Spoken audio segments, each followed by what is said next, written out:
الله بما تعملون خبير. Bismillahirrahmanirrahim. Assalamualaikum warahmatullahi wabarakatuh. Alhamdulillah wassalatu wassalamu ala Rasulillah wa ala alihi wa sahbihi wa mawala wa ba'd. Kaum muslimin dan muslimat dimanapun berada, alhamdulillah dengan izin Allah, kemudian azam dan usaha yang kuat dari semua pihak, berdiri Markas Sulaiman Al-Fauzan yang bertempat di Desa Ridan Permai, Kecamatan Bangkinang Kota, Kabupaten Kampar, Provinsi Riau. Pondok pesantren ini bertujuan untuk mendidik putri-putri kita menjadi wanita-wanita salihah berdasarkan akidah yang kokoh menurut pemahaman as-salafus salih dari umat ini. Dengan ini kita berharap anak-anak kita mempunyai ilmu yang luas, wawasan yang bisa bersaing baik tingkat lokal. Assalamualaikum warahmatullahi wabarakatuh. Alhamdulillah. Alhamdulillahi rabbil alamin. Wal aqibatu lil muttaqin. Wala udwana illa 'alal zalimin. Ashhadu an la ilaha illallah wahdahu la syarika lah. Al-Malikul Haqqul Mubin. Wa ashhadu anna Muhammadan abduhu wa rasuluh an-Nabiyul Amin. Qala ta'ala ya ayyuhalladzina amanu ittaqullaha haqqa tuqatih wa la tamutunna illa wa antum muslimun. Amma ba'd. Ma'asyiral muslimin wal muslimat, al-hadirin wal hadirat, saudara-saudari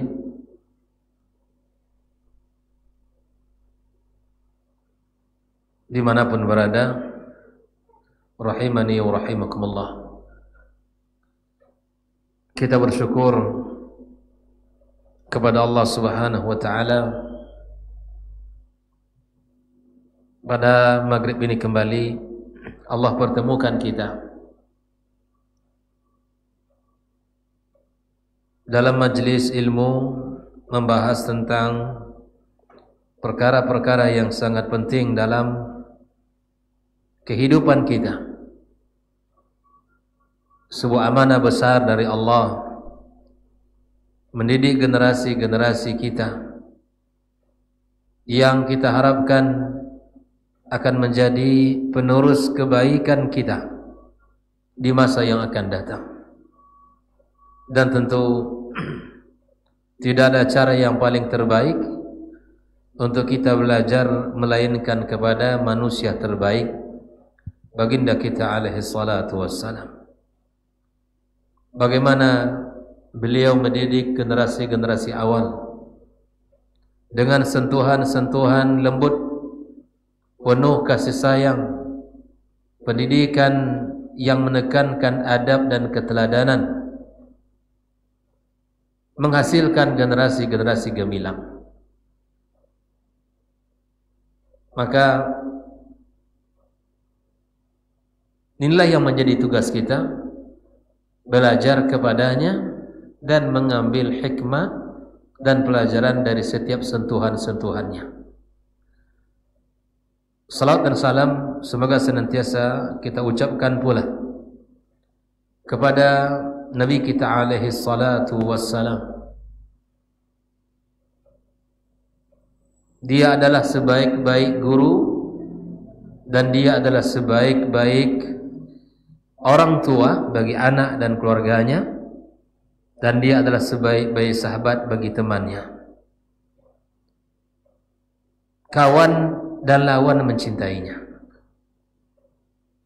Itulah baginda kita alaihi salatu wassalam yang memiliki akhlak yang tinggi dan agung. Mudah-mudahan kita bisa meniru dan meneladaninya. Ahibati fillah, ikhwani kaum muslimin dan muslimat, pada malam ini kita membahas kelanjutan dari generasi-generasi sentuhan Nabi alaihi salatu wassalam. Maka malam ini di mana kita akan membahas di antara sentuhan-sentuhan Rasulullah sallallahu alaihi wasallam pada generasi awal daripada umat ini adalah di mana Nabi sallallahu alaihi wasallam yubashshir man hurimal aulad fid dunya bihim fil akhirah. Nabi kita alaihi salatu wassalam memberikan kabar gembira kepada orang-orang yang tidak mendapatkan keturunan. Bagaimana kabar gembira itu? Nabi alaihi salatu wassalam mengatakan, Nabi Sa'id al-Khudri radhiyallahu ta'ala anhu qala, dia berkata, qala Rasulullah sallallahu alaihi wasallam, al-mu'min idza ishtaha al-waladu fil jannah kana hamluhu wa wada'uhu wa sinnu fi sa'atin wahidatin kama yashtahi. Nah, ini adalah sebuah gambaran di mana orang-orang yang tidak mendapatkan keturunan di dunia, apalagi kaum wanita yang mereka tidak pernah hamil dan melahirkan di dunia, lalu apakah mereka bisa hamil di akhirat? Kita tahu bahwa kehamilan itu adalah berat. Kehamilan itu adalah beban. Kehamilan itu adalah sebuah perjuangan yang sangat luar biasa. Bukankah di surga itu adalah kenikmatan? Bukankah di surga itu adalah keringanan? Tidak ada lagi beban yang bisa atau beban yang memberatkan dirinya. Nah, di sini para ulama menjelaskan bahwa kehamilan di dunia ini adalah takdir Allah Subhanahu wa taala, bukan pilihan manusia. Manusia hanya berikhtiar. Kalau punya anak, menikah. Bahkan Nabi mengatakan tazawwajul wadudal walud. Cari wanita-wanita yang subur dan wanita-wanita yang penuh cinta dan kasih. Fa inni mukatsirun bikumul umam yaumal qiyamah. Dan saya sangat bangga dengan umat yang banyak nanti di hari kiamat. Nah, di dunia ini hamil itu adalah takdir. Karena Allah Ta'ala menyebutkan dalam Al-Quranul Karim, Allah jadikan pada manusia itu 4 jenis. Pernah kita bahas dulu ya Bang? Ada yang Allah berikan keturunan laki-laki semua. Ada yang Allah berikan perempuan semua. Ada yang Allah gabungkan. Allah berikan anak laki-laki dan Allah berikan anak perempuan. Dan yang keempat, Allah jadikan dia tidak mendapatkan keturunan. Jadi manusia bila mana mendapatkan kondisi seperti ini, maka tidak bisa kita, artinya mencela Allah Azza wa Jalla dalam bab ini, atau mencela dirinya, karena itu adalah ketetapan Allah Azza wa Jalla. Ikhtiar silahkan, tapi jangan pernah kita memandang rendah, jangan dikucilkan di keluarganya, jangan dikucilkan di masyarakatnya. Orang yang tidak punya anak, bukan keinginan dia, tetapi ketetapan Allah Subhanahu wa taala. Dan siapapun yang hari ini belum mendapatkan keturunan, maka tetap berbahagia, bersyukur kepada Allah Azza wa Jalla, karena tidak ada ketetapan Allah yang tidak baik. Walaupun mungkin di mata kita tidak sempurna, tapi Allah yang menetapkan. Mau apa kita? Orang beriman cukup menerima ketetapan Allah Azza wa Jalla sambil melakukan ikhtiar. Terkadang subhanallah, usia pernikahan sudah 5 tahun baru dapat anak, 8 tahun, 10 tahun baru dapat keturunan. Ada orang alhamdulillah sebulan nikah langsung dapat rezeki. Dan ada orang subhanallah di usia sudah usia senja baru dapat keturunan. Jangankan kita, manusia yang terbaik saja pilihan Allah, para anbiya pun diuji dengan ujian itu. Nabi Zakaria alaihissalam di usia yang sangat renta, di usia senja dia mendapatkan anak yang bernama Yahya. Dan bahkan Zakaria pun telah mengatakan, saya orang sudah tua, uban sudah banyak, tulang sudah mulai melemah, badan tubuh tidak kuat lagi, ditambah istri saya mandul, tapi Allah berkehendak maka jadi. Nah, ini semua ketetapan Allah. Tapi Zakaria memberikan pelajaran mahal kepada kita. Dia tidak pernah berhenti berdoa, karena tidak ada yang mustahil bagi Allah Subhanahu wa taala. Perlu kita yakini itu. Tidak ada yang mustahil bagi Allah Azza wa Jalla. Nah, Nabi alaihissalatu wassalam memberikan kabar gembira bahwa bila mana dia tidak mendapatkan keturunan di dunia ini, maka nanti akan mendapatkan kalau dia ingin. Makanya hamilnya di akhirat bukan takdir tapi pilihan. Ya Allah, saya ingin hamil. Maka di sini al-mu'min idza ishtahal walada fil jannah. Ibu-ibu nih yang tak, ya Allah, aku belum pernah hamil di dunia, aku pengen hamil. Hamil dia. Kana hamluhu wa wada'uhu fi sa'atin wahidah kama yastahi. Maka di saat dia pengen hamil, ingin melahirkan. Begitu. Jadi tidak seperti di dunia. Hamil 9 bulan, lama. Ya kan? Lalu kemudian melahirkan macam-macam. Dapat dokter yang suka mengoperasi aja, operasi langsung saja kan. Yang pusing suaminya, berapa nih dok? Ya kan? Untung BPJS. Nah, kalau enggak, terdapat 10 juta. Ya subhanallah. Nah, setelah melahirkan selesai urusan, dah 9 bulan mengandung, 2 tahun setelah itu menyusui. Tapi di surga tidak seperti itu. Nah, oleh karenanya jangan terlalu bersedih, jangan terlalu larut dengan kondisi yang ada hari ini. Nah, semua kita mendoakan, ya bang, mendoakan. Kita punya anak-anak kita juga punya anak. Ya. Karena lain pula senangnya kalau sudah jadi kakek, ya bang. Saya lihat cucu-cucunya, ya Allah, bahagianya bukan main. Nah, bahkan bahasa kitanya, sayang ke anak terkadang lebih sayang pula ke cucu, ya bang. Beda sayang ke cucu daripada sayang ke anak, kata orang. Wah, lu punya cucu deh. Iya betul bang, betul tuh bang. Bang Zazai. Iya, saya ke nenek. Subhanallah. Ya subhanallah. Nah, ini beginilah Islam memberikan agar kita tahu bahwa segala sesuatu yang diciptakan Allah insyaallah baik. Siapa sih yang tidak punya anak? Makanya saya katakan, ikhwah yang tidak punya mendapatkan keturunan hari ini masih bisa kok, Ustaz. Siapa yang mendoakan?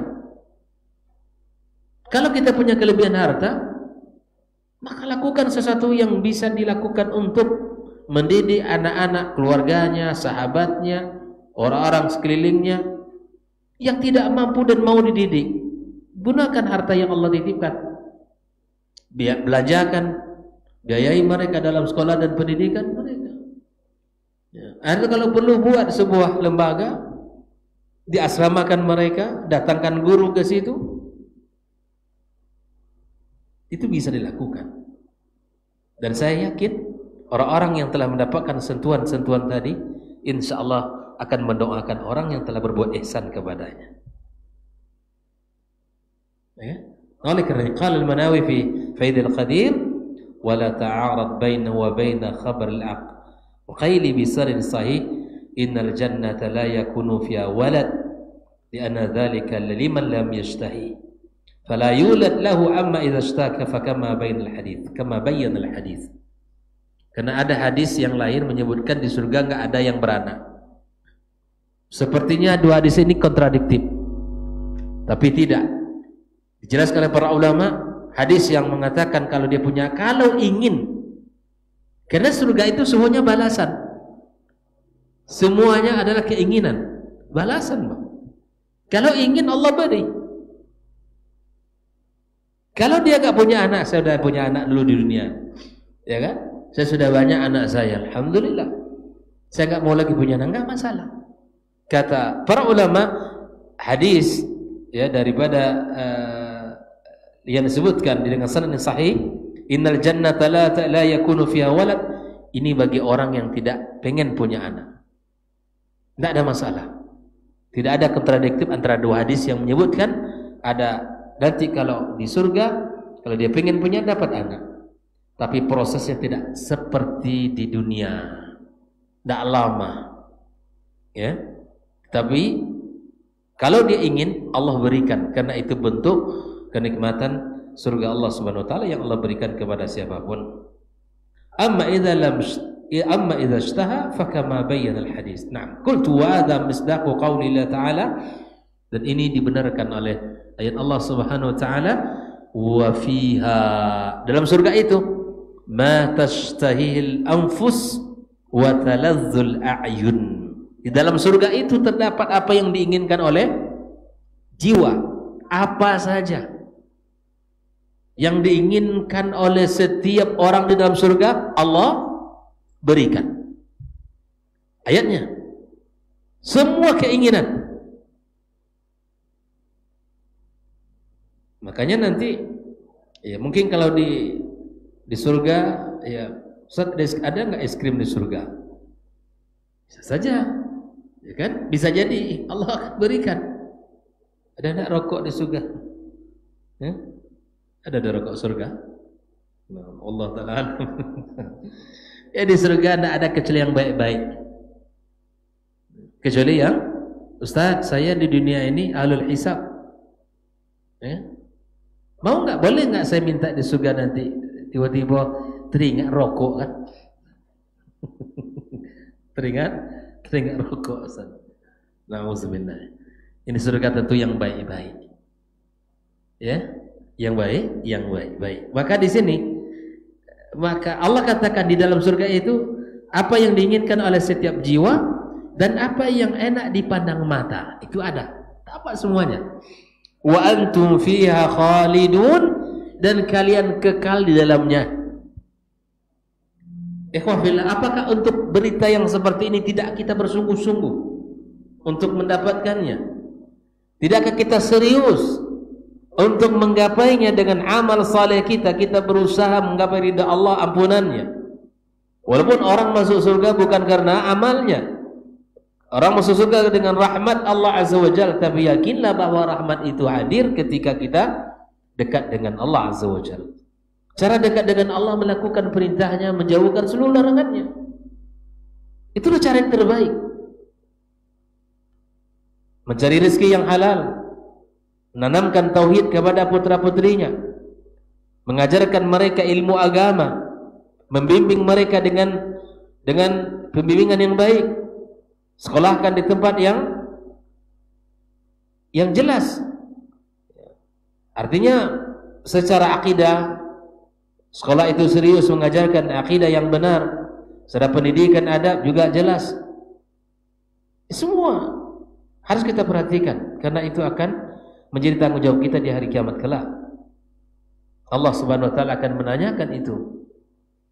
Sebagaimana Nabi kita alaihi salatu wasallam mengatakan, kullukum ra'in wa kullukum mas'ulun an ra'iyati. Setiap kalian pemimpin, dan setiap pemimpin akan dimintai pertanggungjawabannya. Hatta yus'ala an ahli baiti, sampai Allah akan menanyakan tentang keluarganya. Makanya subhanallah, Nabi mengatakan, kafa bil mar'i ithman ayyudha'i ama yaqut. Kalau dia sehat, bisa bekerja, cari rezeki untuk kecukupan kebutuhan anak-anak dan keluarganya.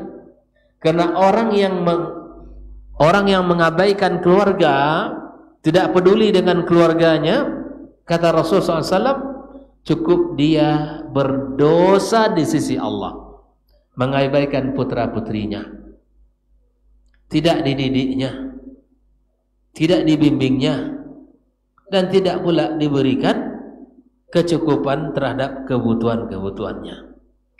Maka tanggung jawab kita besar di hadapan Allah Subhanahu wa taala. Ini yang ke-25 di mana Nabi sallallahu alaihi wasallam memberikan kabar gembira agar kita tahu, jangan kita larut, jangan kita bersedih. Ya sesungguhnya dambaan setiap orang memiliki anak dan keturunan, tapi memang tidak semua orang mendapatkan apa yang diinginkan di dunia ini. Dan yakinlah pilihan Allah pasti yang terbaik. Nah, pesan moral kita terhadap mereka-mereka yang pesan-pesan kita, nasihat kita, jangan kucilkan mereka yang tidak mendapatkan keturunan. Jangan dianggap bahwa dia orang yang terbuang dan seterusnya. Tapi rangkullah dan ingatkanlah mereka kepada Allah agar mereka tidak berputus asa dalam meminta, memohon kepadanya. Ikhwafillah rahimakumullah. Nah, berikutnya di antara sentuhan Nabi alaihi salatu wassalam, wa kana sallallahu alaihi wasallam yarham buka'at tifl fi as-salati fayukhaffifuha wa yahussu a'immatal masajid ala takhfifi as-salati li ajlihim. Di antara bentuk kasih sayang Nabi alaihi salatu wassalam kepada anak-anak, bahwa Nabi mengasihi tangisan anak yang sedang salat bersama ibunya. Anak-anak yang menangis di belakang, yang dibawa oleh orang tuanya ke masjid. Nah, ini Nabi alaihi salatu wassalam tidak menjadikan tangisan itu biasa. Artinya Nabi alaihi salatu wassalam di dalam praktek kehidupannya dia memendekkan salatnya bila mana mendengarkan tangisan-tangisan anak-anak di belakang. Nah, ini sebagai pelajaran bagi imam-imam masjid agar memperhatikan fikih salat seperti ini. Sallallahu alaihi wasallam orang yang paling sayang dan kasih kepada umatnya. Hal ini pernah terjadi dalam kehidupan Nabi kita alaihi salatu wassalam. Dari sahabat Anas radhiyallahu taala an, dia berkata, "Ma shallaitu wara'a imamin qat." Aku tidak pernah salat di belakang satu imam akhaffu shalah wala atam minan Nabi alaihi salatu wassalam. Tidak aku pernah salat di belakang imam dengan salat yang paling ringan dan paling sempurna melainkan di belakang Nabi alaihi salatu wassalam. Wa in kana la yasma' buka as-sabi fayukhaffif anhu makhafatan an tuftana'u. Nabi alaihi salatu wassalam meringkas atau meringankan, tidak memanjangkan bacaan salatnya. Bayangkan, Pak. Sallallahu alaihi wasallam khawatir ibunya kesulitan, ibunya kesusahan. Wa yu'akid zalika bi nafsi fa yaqul inni la adkhulu shalah wa ana uridu an utilaha. Kata Rasul, aku ketika ingin salat maka ingin memanjangkan bacaan salatnya. Rasul SAW sudah berniat untuk memanjangkan bacaan salatnya, ayat-ayat yang ingin dipanjangkan. Fa asma' buka as-sabi, tiba-tiba aku mendengarkan tangisan bayi, anak kecil. Fa tajawaz fi salati mimma a'lam min shiddati wujdi ummi min bukai. Lalu Nabi alaihi salatu wassalam dengan cinta dan kasih sayangnya kepada umat ini, kepada umatnya, maka dia baca bacaan yang pendek karena khawatir ibu daripada anak tersebut kesulitan, kesusahan. Ya, maka dalam bab ini juga ada pelajaran penting bagi kita bahwa sesungguhnya anak-anak ini boleh dibawa ke masjid. Fiqh salat bahwa fiqh masjid bahwa anak-anak ini boleh dibawa ke masjid. Apalagi anak-anak yang sudah tahu istinja itu dibolehkan, sudah tahu dia menjaga kebersihan masjid itu dibolehkan. Namun terkadang ada anak-anak yang masih dalam usia usia ASI misalnya, atau di bawah 2 tahun, ya orang tuanya pengen ke masjid, dibawa oleh orang tuanya. Ya, di saat imam baca, makanya kalau di Masjid Nabawi, ya kita dengar kalau sholat di sisi arah sholat perbatasan dengan kaum wanita, masya Allah, tabarakallah, itu perang suara anak-anak, ini menangis, itu menangis, semuanya menangis. Tapi begitulah keindahan, tidak masalah. Janganlah stres sendiri. Di zaman Nabi juga sudah ada seperti itu. Jangan, ini ke masjid semua anak-anak di sini. Ini sangat dibolehkan. Nabi sendiri membawa cucunya ke masjid. Maka ikhwafillah rahimakumullah, ini juga nasihat bagi imam-imam masjid. Kalau solat seperti subuh, dah panjangkan bacaannya. Kalau zuhur, asar, ya pendek. Maghrib, isya, ya seperti itu. Isya dipanjangkan, maghrib dipendekkan. Nah, dari sahabat Nabi Abu Hurairah, anna Nabi SAW qala idza amma ahadukumun nas falyukhaffif. Kalau kalian mengimami orang dalam salat, maka ringankan. Fa inna minhumus saghir wal kabir wal dha'if wal marid. Karena di antara jamaah itu ada orang-orang sakit, ada anak-anak kecil, ada orang-orang lemah, dan ada orang-orang yang sudah tua. Kita tahu bahwa jamaah itu semuanya bukan anak muda saja. Ada orang tua, ada yang kalau lama berdiri sakit pinggangnya, ya kan? Ya gitu. Banyak macam-macam. Tapi dia pengen juga ke masjid, tidak ada masalah. Lama berdiri, ya kan? Sakit betisnya. Ya subhanallah. Maka perhatikan itu jemaah di belakangnya. Makanya pemimpin yang baik mengerti dengan rakyatnya. Imam yang baik mengerti kondisi makmumnya. Ini kalau sudah menangis saja anak-anak di belakang itu kan, ya sudahlah. Tapi kalau ingin salat sendiri pengen panjang, silakan. Kalau ingin salat lebih lama berdirinya, maka silakan ketika salat malamnya. Nah ini yang ke-26, di mana Nabi SAW memperhatikan generasi awal umat ini bukan hanya di dalam kehidupan sehari-hari, tetapi juga sangat peka terhadap anak-anak kecil saat Nabi sholat. Ini bentuk kasih sayang ini, ya, bentuk kasih sayang yang luar biasa kepada umatnya. Jangan, jelas tangisan anak udah masya Allah ya, akan ditambah panjang bacaannya, jangan. Tapi di banyak anak-anak salat, nah kan sudah pahami makmum di belakang. Dan kalau batuk-batuk makmum di belakang, nah sudah mendaham-daham belakang, paham aja lah imamnya kan. Baik, ikhwafillah rahimahullah.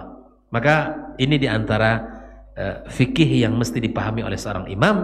Bila mana ada tangisan anak-anak bayi di belakang, maka boleh untuk memendekkan bacaannya seperti Nabi SAW lakukan. Ini bentuk kasih sayang. Baik. Ikhwafillah rahimakumullah. Di antara sentuhan Nabi SAW, wa yunadihim SAW bikuniyatihim takriman lahu. Nabi memanggil anak-anak dengan kunyah. Apa itu kunyah? Laqab ada 3, isim nama, kunyah ada laqab. Kalau laqab itu gelar. Kalau kunyah apa? Panggilan dengan abun atau Misalnya Abang Zami, beliau ini Abu Fadil. Panggilan dengan memulai abun atau Atau misalnya ini Ummu Aisyah, seorang perempuan, anak perempuannya pertama Aisyah. Mengisytiharkan ini boleh. Ya. Siapa nama antum? Anak Abu Abdillah. Ini namanya dipanggil dengan kunyah. Bahkan dulu ya, sahabat seperti Abu Hurairah lebih terkenal kunyah daripada namanya. Nah, siapa nama Abu Hurairah? Hah? Masya Allah. Abdurrahman ibn Sakhar oleh As-Sadusi, ya. Masya Allah. Mantap beliau menyimak. Abdurrahman ibn Sakhar As-Sadusi itu namanya, tapi dia lebih dikenal bahkan di dalam kitab-kitab hadis Abi Hurairah radhiyallahu taala. Lebih terkenal namanya Bang daripada anak kunyah daripada namanya. Abu Bakar As-Siddiq. Abu Bakar itu kunyahnya. Hampir tidak ada orang memanggil nama dia. Ya? Siapa nama? Siapa nama?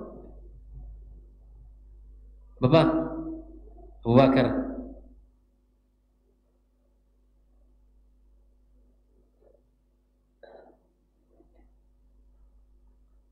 Siapa nama Abu Bakar?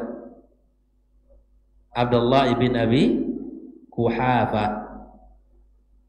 Tapi kan subhanallah yang dikenal orang, siapa khalifah pertama? Abu Bakar As-Siddiq radhiyallahu ta'ala anhu. Dikenal dengan As-Siddiq, itu terkenal lah. Kunyah daripada nama.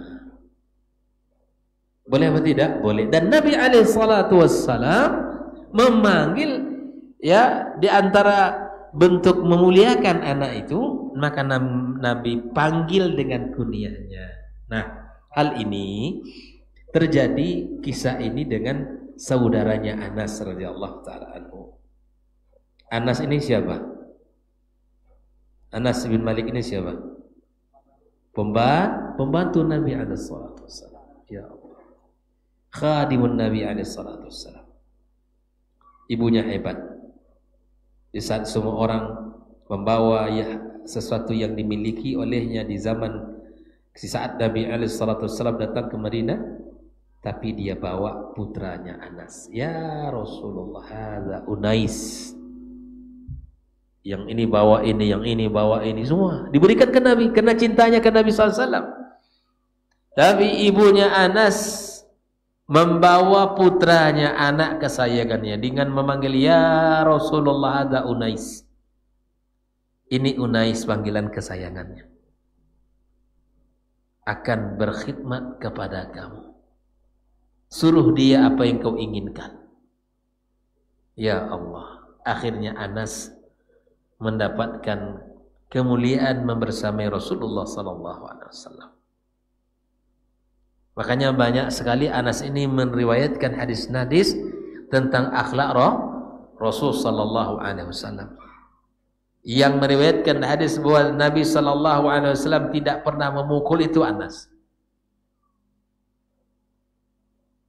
Anas juga meriwayatkan bahwa Nabi alaihi salatu wasallam, jika aku mengerjakan ini, dia tidak pernah, kenapa kau kerjakan ini? Ketika tidak dikerjakan oleh dia, maka kenapa tidak engkau kerjakan? Itu tidak pernah terjadi itu di Nabi SAW.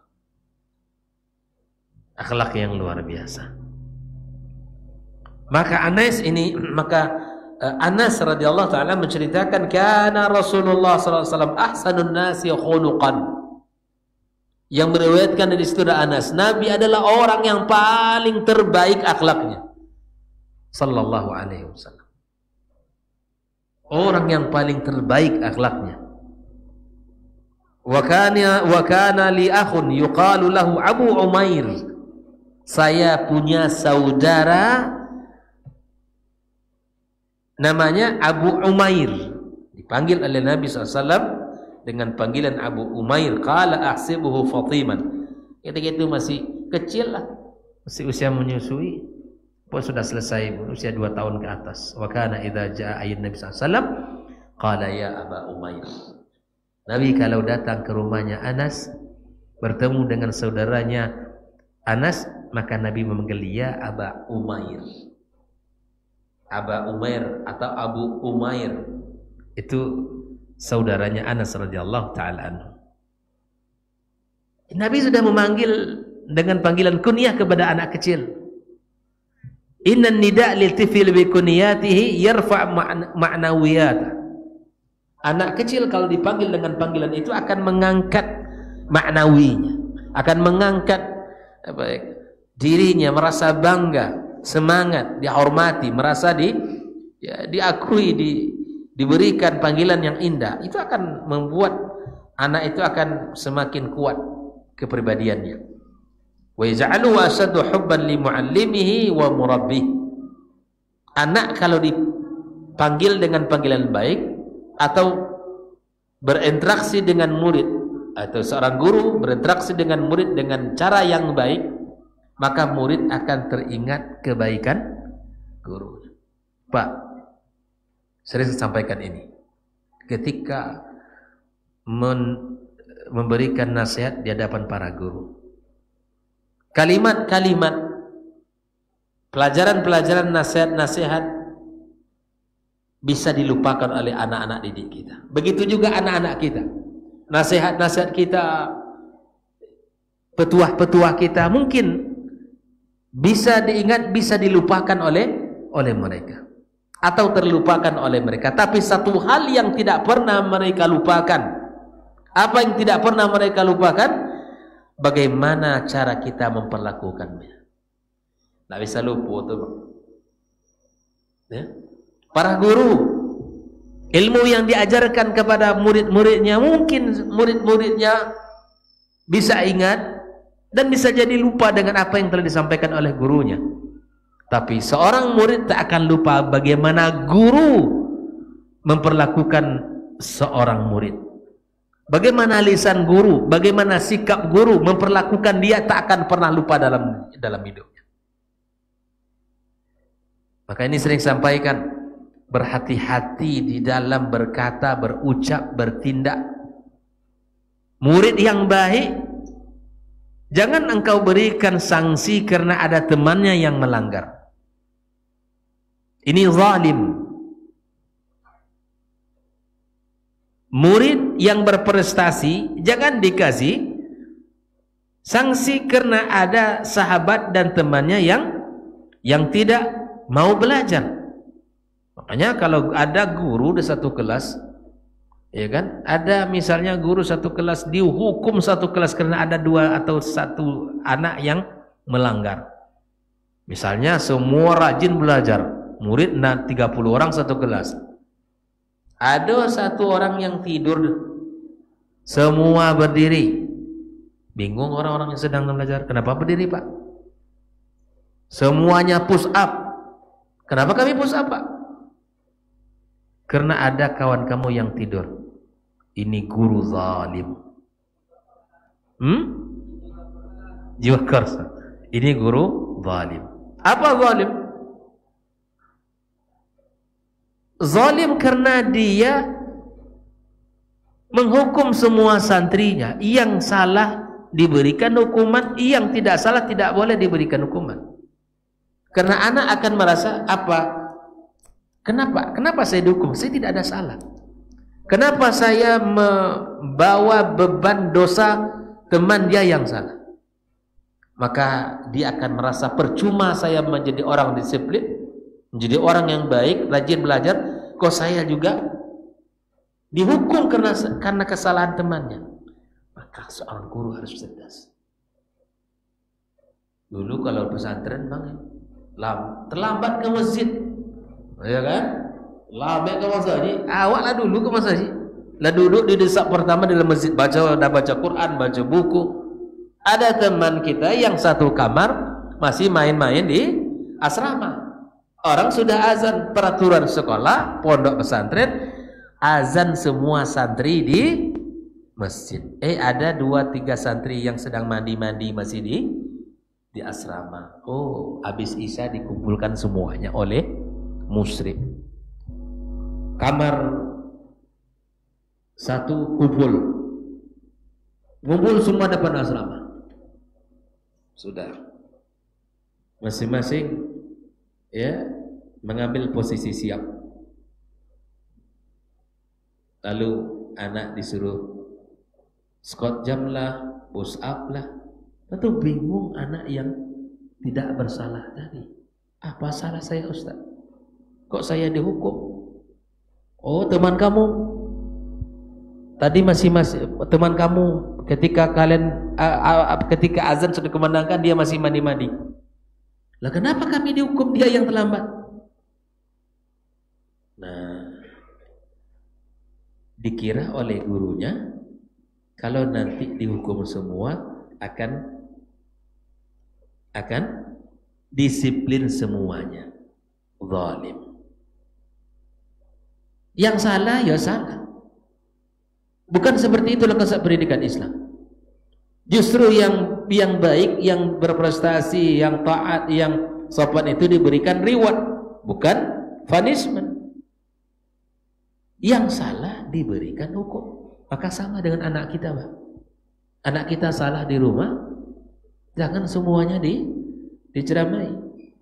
Artinya jangan dianggap semuanya yang salah sini kamu sendiri.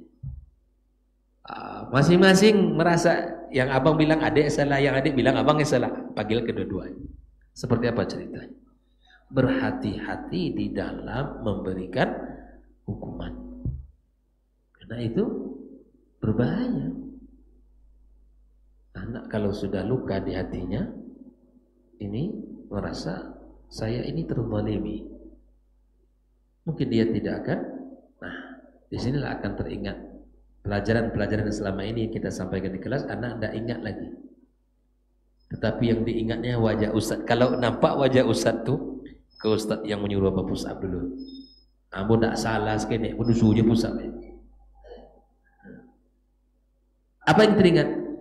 Cara bagaimana kita memperlakukan dia. Ilmu fikih, ilmu toharo, ilmu ini yang disampaikan di kelas tidak ada ingat lagi. Tapi yang diingat ketika lihat wajah ustaz itu apa? Ketika dia menyuruh, ustaz itu menyuruh dia push up atau menyuruh dia lari keliling lapangan. Ini bahaya. Saya berharap tidak ada lagi pondok-pondok pesantren yang menerapkan cara seperti ini. Ambo dulu merasakan jujur niko. Ya kan? Iya, jangan lagi ada seperti ini. Menghormati ustaz penting.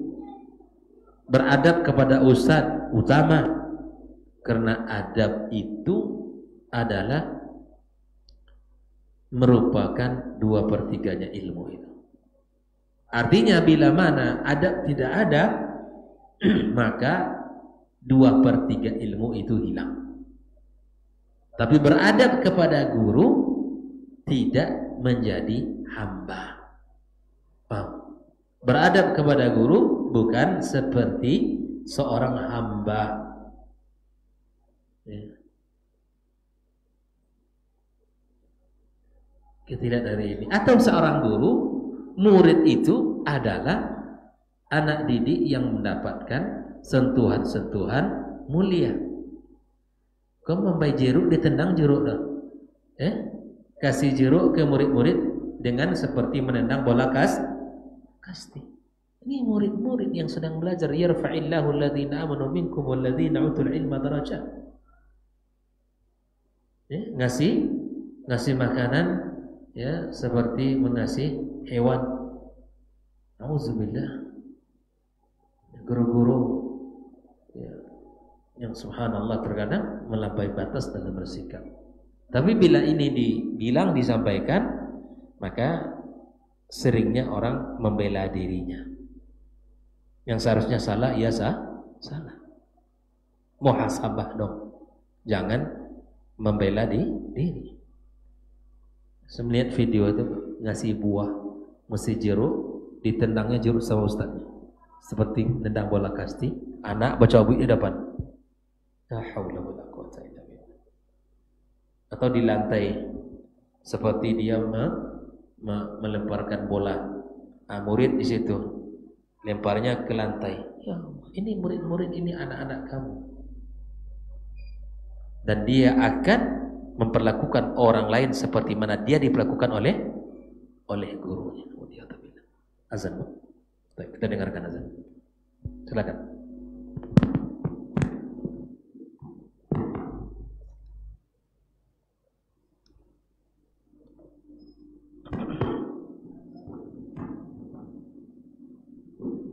Allahu Akbar, Allahu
Baik, ikhwafillah rahimakumullah. Kita lanjutkan pembahasan kita. Yang berikutnya, di antara bentuk sentuhan Nabi alaihi salatu wassalam, wa yuhsinun nidaa sallallahu alaihi wasallam lis-sighar hatta min al-khadam. Nabi memanggil anak-anak dengan panggilan yang baik. Sampai pembantu pun Nabi panggil dengan panggilan yang hal ini didasarkan sebuah hadis dari sahabat Nabi yang mulia Abu Hurairah radhiyallahu taala anhu, qala la yaqulanna ahadukum. Nabi mengatakan, tak boleh kalian mengatakan abdi wa amati kullukum abidullah. Tak boleh ada yang mengatakan hambaku, budakku. Ya, walaupun dia pembantunya, bang, wahai hambaku, wahai budakku, enggak boleh. 3 kali dia mengatakan itu kepada orang lain. Ini siapa pak? Ini hambaku. Tidak ada. Tidak boleh.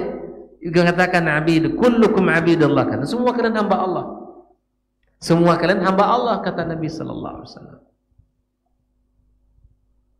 Tidak boleh seseorang mengatakan itu. Ini hambaku, ini budakku. Wal yakul ghulami wa jariyati wa fataya wa fatati.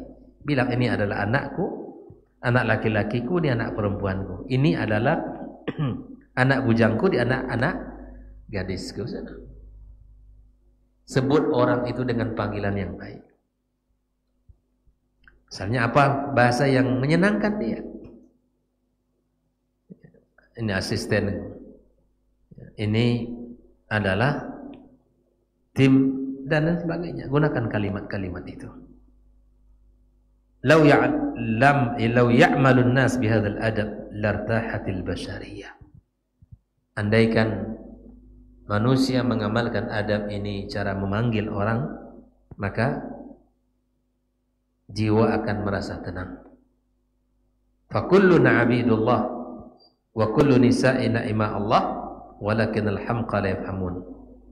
Maka semua kita hamba Allah dan semua kita adalah ya milik Allah, dan para seluruh wanita-wanita maka mereka adalah ima Allah. Maka orang-orang yang bodoh mereka tidak memahami apa yang seharusnya dilakukan. Jadi kalau memanggil orang, panggil dengan panggilan baik. Terhadap panggilan anak-anak juga demikian. Jangan panggil dengan panggilan yang tidak baik. Panggillah anak kita dengan namanya yang sudah kita beri. Jangan panggil dengan gelarnya atau dengan kondisi tubuhnya.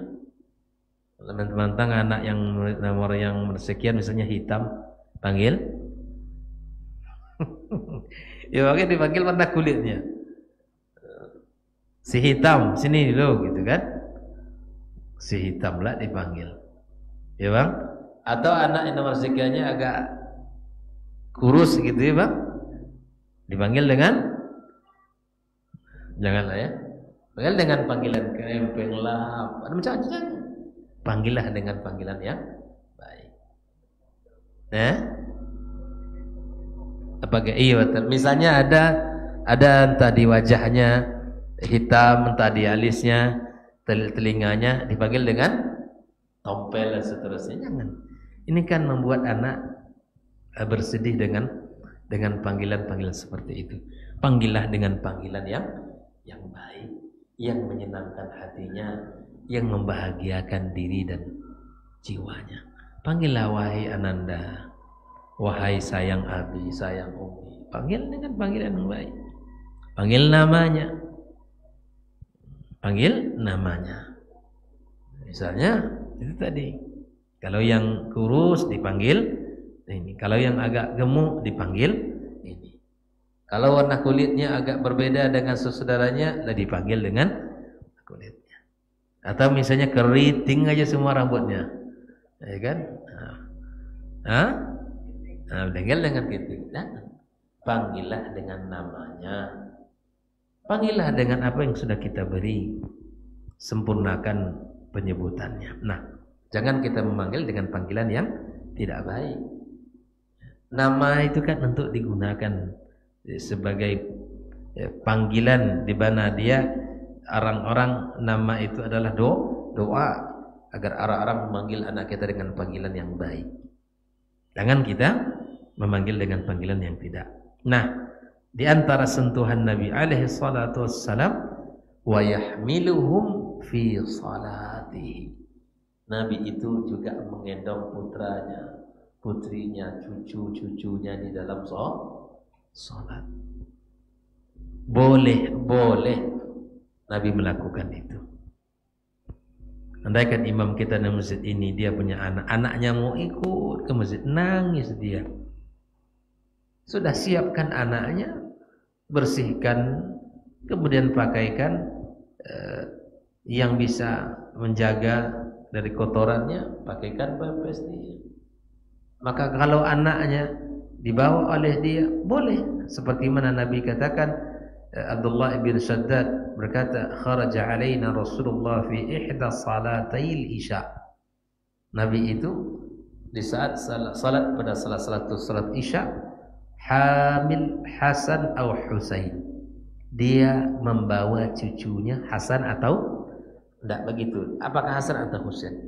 Fataqaddama Rasulullah, lalu Nabi menjadi imam, maju ke depan, fawada'ahu, kemudian Nabi letakkan di bawah cucunya. Imam letakkan di bawah. Tsumma kabbara lis-shalah, lalu Nabi mulai takbir, fasalla, Nabi salat, fasajada baina dhahranai salati sajdatan atala. Ketika Nabi sallallahu alaihi wasallam sujud, Nabi sangat panjang sujudnya. Nabi sujud panjang sekali sujudnya. Qala Abi farafa'tu ra'si, sampai ada sahabat tengok dekatnya. Karena boleh sebetulnya kan? Ya, farafa'tu ra'si wa idha as-sabi' ala dhahri Rasulillah wa huwa sajid. Nah, biasa Nabi lama begini sujudnya. Gitu diangkatnya, tengoknya. Ternyata di punggung Nabi ada cucunya, Bang. Ya subhanallah. Ada cucunya. Faraja'tu ila sujudi, aku kembali sujud. Falamma qada Rasulullah salata qala an-nas. Selesai salat, orang semua mengatakan, ya Rasulullah, wahai Rasul, innaka sajadta baina dhahranai salatika sajdatan ataltaha hatta dhananna annahu qad hadasa amrun wa annahu yuha ilaik. Tadi ketika sujud engkau panjang sekali sujudnya. Kami kira semuanya bahwa telah terjadi sesuatu dalam dirimu, ataukah ada wahyu yang diturunkan tadi? Apa jawaban Nabi coba? Kata Nabi alaihi salatu wassalam, kullu dzalika lam yakun. Apa yang kalian sangkakan tidak ada orangnya Nabi. Tidak ada terjadi apapun dan wahyu juga tidak ada yang turun. Walakin ibni irtahalani fakarihtu an a'jilahu hatta yaqdi hajatah. Anakku ini tadi, anakku dipanggil dengan cucu, dipanggil dengan anak itu boleh. Cucuku ini tadi menaiki punggungku ketika aku sujud, dan aku tidak pengen buru-buru untuk menyelesaikan sampai dia sendiri yang menyelesaikan hajatnya. Ya Allah, sungguh sentuhan yang indah dari Nabi alaihi salatu wassalam. Kalau anak kita salat dan angkat. Anak kita salat sunat misalnya di rumah, nangis minta gendong, tak ada masalah. Ketika kita rukuk letakkan, mungkin hampir semua kita mungkin pernah itu ya Bang ya. Pernah dulu Bang? Pernah lah, semua hampir kita pernah mengalami itu gitu. Waktu anak-anak kita kecil, ketika kita berdiri minta dia gendong. Kita rukuk taruh di bawah rukuk kita. Pas kita sujud kan enak kali naik di punggung kita kan, enggak apa-apa biarkan. Tapi kita kasih tahu bahwa kalau bawa anak kita ke masjid, kasih tahu, nak, kita ke masjid tempat ibadah, jangan ribut, jangan main-main di masjid. Kasih tahu. Jangan dibiarkan anak-anak lari sana, lari sini, lempar sana batu, lempar sini. Nah, ini tidak boleh dibiarkan. Kasih tahu. Kamu ke masjid, sholat. Atau kalau tidak kamu sholat, duduk tenang. Lihat, ya, kamu jangan ganggu orang yang sedang sholat. Kasih tahu anak-anaknya. Makanya di antara hal yang paling pokok sebelum anak kita ke masjid, beritahu dulu tentang adab-adab ke masjid agar menjaga kotoran. Jangan sampai dia mengotori masjid, membuang sampah sembarangan, jangan. Atau dia membuang najis di masjid, jangan. Dia harus tahu itu. Dikasih tahu memang, diajarkan, disampaikan. Jangan kamu diganggu orang yang sedang sholat ya. Kalau ingin ke masjid ikut Nabi, kamu boleh tapi tidak boleh ganggu orang sholat. Disampaikan. Ikhwafillah. Dari Abi Qatadah Al-Ansari, anna Rasulullah SAW kana yusalli wa huwa hamil Umamah binti Zainab. Cucu yang lain juga dibawa oleh Nabi Umamah. Ya, binti Zainab binti Rasulullah sallallahu alaihi wasallam. Fa idza sajada wada'aha wa idza qama hamalaha. Nabi kalau sedang Mbak Umamah, ketika Nabi sujud diletakkan oleh Nabi. Tapi kalau Nabi berdiri maka digendong lagi oleh Nabi sallallahu alaihi wasallam. Makanya sering saya sampaikan, jadilah orang tua atau jadilah pengurus masjid yang ramah dengan anak. Kenapa anak-anak kamu saja lah tegak pinggang dekat pintu saja. Cuma senang. Lari sudah. Dia mau kau kakak mau kau balik ke mana? Siapa ayah abangnya? Siapa tanya siapa ayah abangnya? Tanya pula ayah. Ada sehingga apa? Anak-anak tidak mau ke masjid selama ada bapak itu. Jangan kita menjadi sebab anak tidak cinta ke masjid. Kalau anak-anak berjalan, lari, wajar saja kita memandang. Namanya anak-anak. Jadi kalau ayah boleh lari saja ayah, tidak wajar. Tapi kalau anak-anak, ya, sekali ditegur diam dia, habis itu main lagi. Jadilah pengurus masjid yang ramah dengan anak-anak kaum muslimin ya. Dan jangan sampai menjadi jamaah-jamaah yang kasar kepada anak-anak yang di masjid. Maka dewan-dewan masjid sampaikan, ingat kalau ada kasus-kasus ini lagi terjadi, ya langsung saja dipanggil tuh orang. Karena pernah kejadian di beberapa masjid di Panam nih, ditempelengnya anak itu, dan ketahuan akhirnya karena masjid itu ada CCTV. Ya mungkin keributannya mungkin sudah melampaui batas mungkin ya. Tapi bagaimanapun nggak boleh main hakim sendiri, ditempelengnya anak itu sampai jatuh. Naudzubillah. Kalau artinya tentu semua ini siapapun yang datang ke masjid, anak-anak, maka masing-masing orang tua punya tanggung jawab memberitahu bahwa masjid tempat ibadah, diajarkan ada adab datang ke masjid. Bila mana di masjid mereka ya membuat keributan, maka kita kasih tahu dengan cara yang baik. Begitulah. Dan Nabi SAW dulu menjadikan masjid tempat sarana belajarnya anak-anak. Sampai Nabi mengajarkan cara azan, Nabi mengajarkan surat-surat pendek. Nabi SAW memberikan berbagai macam ya, nasihat kepada anak-anak yang ada di masjid. Nah, di sini dalam riwayat Imam Muslim dan An-Nasa'i, kana Rasulullah SAW ya'umun nas wa huwa hamil Umamah binti Abil As ala atiqih. Fa idza raqa'a wada'aha wa idza rafa'a min sujudi a'adaha. Ini boleh ya. Kalau seandainya bahwa anak-anak ini ingin dibawa ke masjid, silakan, diperbolehkan, namun kita harus kasih tahu tentang adab-adab yang bagaimana seharusnya seorang anak ke masjid. Baik. Nah, bagaimana anak kalau ke masjid, di mana dia sholat? Apakah anak ini memutuskan shaf? Apakah anak-anak memutuskan shaf?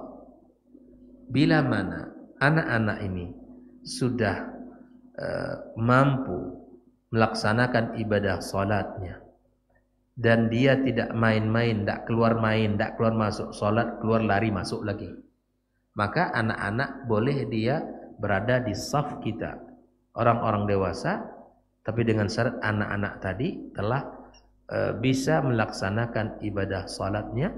Sejak dia awal sampai akhir dia tidak lari-lari, itu tidak masalah. Anak tidak memutuskan saf. Tapi kalau masih main-main, ya, Allahu Akbar, begitu sebentar kan, itu balik, lo kau main balik. Nah, itu nak boleh. Suruh dia di belakang, bikin saf sendiri dengan anak-anak. Tapi bila mana anak-anak yang sudah kelas, ya mungkin berapa, kelas 5 SD ya, atau 4 atau kelas 5 SD, bila mana dia sudah tahu tentang sholat, bacaan sholat, dan dia tahu bahwa sholat itu harus disempurnakan, rukuk mengikut imam, sujud bersama imam, ya i'tidal, tidak masalah. Bila mana anak-anak itu ingin berdiri di samping orang dewasa, itu tidak akan memutuskan saf salat. Ngerti ya? Nah, jangan sampai anak-anak di belakang semuanya. Padahal anak-anak itu ada yang sudah di depan masih ada saf yang mesti diisi. Ya, maka anak-anak yang sudah mengerti salat dan faham dengan salat, tidak boleh main-main dalam salat, sudah sempurnakan barisan saf kita, tidak masalah, dan boleh. Itu tidak akan memutuskan saf ya. Oleh karenanya anak-anak yang sudah seperti ini dibolehkan untuk ya ikut bersama kita. Jangan sampai mereka kemudian disuruh ke belakang karena anak-anak yang sudah 12 tahun atau 11 tahun, 10 tahun itu sudah paham seharusnya bagaimana sholat, dan dia harus menyempurnakan sholat bersama imam, maka tidak mengapa dia sholat bersama kita orang-orang dewasa. Namun bila mana tidak bisa, maka tetap ditaruh di saf yang paling belakang. Paham ya? Ikhwafillah rahimakumullah. Maka disinilah sentuhan-sentuhan indah dari Nabi kita alaihi salatu wassalam tentang anak-anak dibawa sholat. Kemudian kalau dalam sholatnya Rasulullah dia mendengarkan imam, dia mendengarkan tangisan anak-anak kecil, maka Nabi memendekkan sholatnya. Nabi SAW memanggil anak-anak dengan panggilan yang baik, bukan dengan panggilan yang buruk. Dan kemudian Nabi SAW ya memberikan kabar gembira kepada orang tua yang tidak memiliki keturunan di dunia ini. Demikian pembahasan kita pada maghrib yang mulia ini. Nah, silakan. Ayah, kalau dia memutuskan sah, artinya silakan di belakang. Ya kalau seandainya tidak ada jalan, ya maka disempurnakan. Makanya kan dibuat ini kan, untuk tidak membuat saf di sejajar dengan tiang. Boleh pindah ke belakang. Nah, bila mana masjid ini misalnya tidak lagi muat, maka sempurnakan saf-saf salatnya di mana kita. Atau misalnya digeser ke depan sehingga kita menghindari tiang yang seperti ini tidak berada di saf kita. Lewatkan dia sedikit sehingga boleh menjadi antara saf pertama dengan saf kedua atau kedua ketiganya. Jelas ya? Ini akan memutuskan, maka alhamdulillah ini tidak dijadikan saf ya, tidak dijadikan barisan saf. Ya namun kalau seandainya masjid sudah penuh lalu kemudian harus kan ya silakan untuk memenuhi saf-saf itu tadi ya. Tapi bila mana kita tetap bisa memilih, maka afdal jamaah untuk berdiri di saf yang paling belakang ya. Barakallahu fikum. Terima kasih. Wassallallahu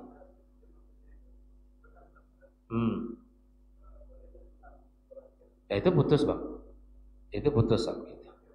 Maka di belakang diisi, maka itu putus sab kita, putus sab kita, putus. Itu tadi kalau seandainya bila mana tidak ada lagi tempat, masjid penuh meludak gitu dan harus diisi, ya, maka di depan kita di samping imam pun boleh, kan begitu. Maka kalau ini ya di sini imam, maka di belakang tiang itu untuk salatnya. Oke, putus sab kita. Barakallahu fikum. Jazakumullah khair. Assalamualaikum warahmatullahi wabarakatuh.